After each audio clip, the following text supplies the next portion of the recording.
تاسو له اس بي اس پختو سره یاست.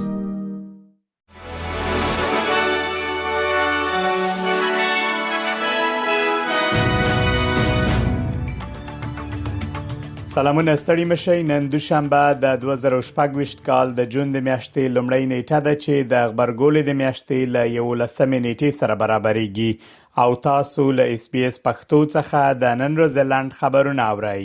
یو لوړپوړی ایرانی چارواکي د ایران د ولسمشر مسعود پزشکیان د استعفا راپورونه رد کړي دي. یو شمېر رسنیو د خپل سرچینو په حواله راپور ورکړی چې د ایران ولسمشر مسعود پزشکیان د دغه هیواد د مذهبي مشر مجتبی خامنه‌ای دفتر ته یو رسمي لیک لیږلی او د خپل استعفا غوښتنه کړې ده. خو په یو بیان کې د ولسمشر د دفتر د اړیکو مرستیال مشر مهدی طباطبایی ویلي چې د استعفا په اړه دا راپورونه ناسم دي او دا د زینو بهرنیو رسنیو د میډیایي لوبو دوام بللی دی. دا په داسې حال کې ده چې د ایران او متحده ایالاتو ترمنځ د اوربند په اړه خبرې روانې دي. د ایران د بهرنیو چارو وزیر عباس عراقچی ویلي تر هغه چې رسمي تړون نوی لاسلیک شوی هیڅ شی ډاډمن نه ګڼل کیږي.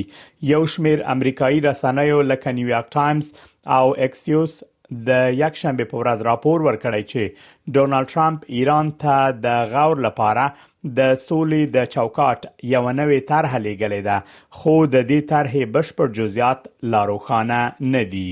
بنیامین نتانیاهو د لبنان په سویل کې د بیوفورت تاریخي کلا لانیول وروسته د حزب الله پر وړاندې په کمپاین کې ډراماتیک بدلون اعلان کړی دی.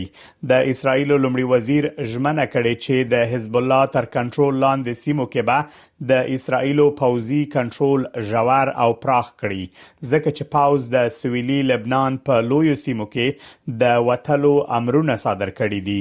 په عین حال کې حزب الله کلا ته نږدې او په شمالي ښارونو کې د اسرایل پوستو ته نږدې د اسرایلی ځواکونو پر ضد بریدونو ته دوام ورکړی دی. ټاکل شوی چې د ملګرو ملتونو د امنیت شورا نن د اسرایل د وروستیو پرمختګونو په اړه بیړنۍ غونډه وکړي.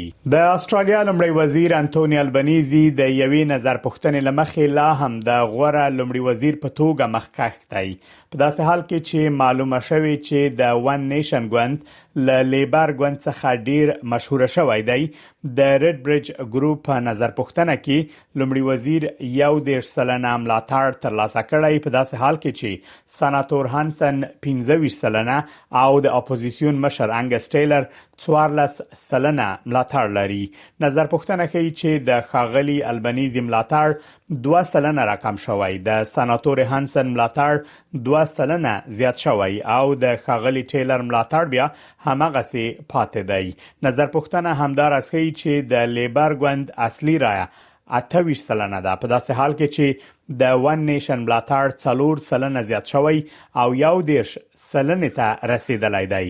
روسي رسنیو راپور ورکړی چې په راتلونکو 2 میاشتو کې به له روسیې څخه افغانستان ته د درملو صادرات پیل شي.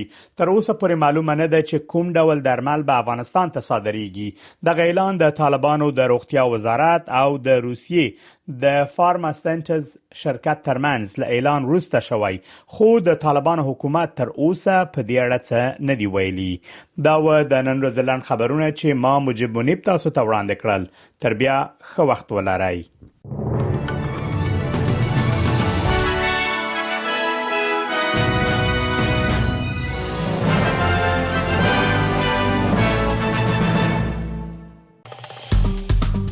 که غواړئ دغه سنوري کیسې هم اورئ نو د خپل پودکاسټ، ګوګل پودکاسټ یا هم د خپل خوښي پر پودکاسټ یو اورئ.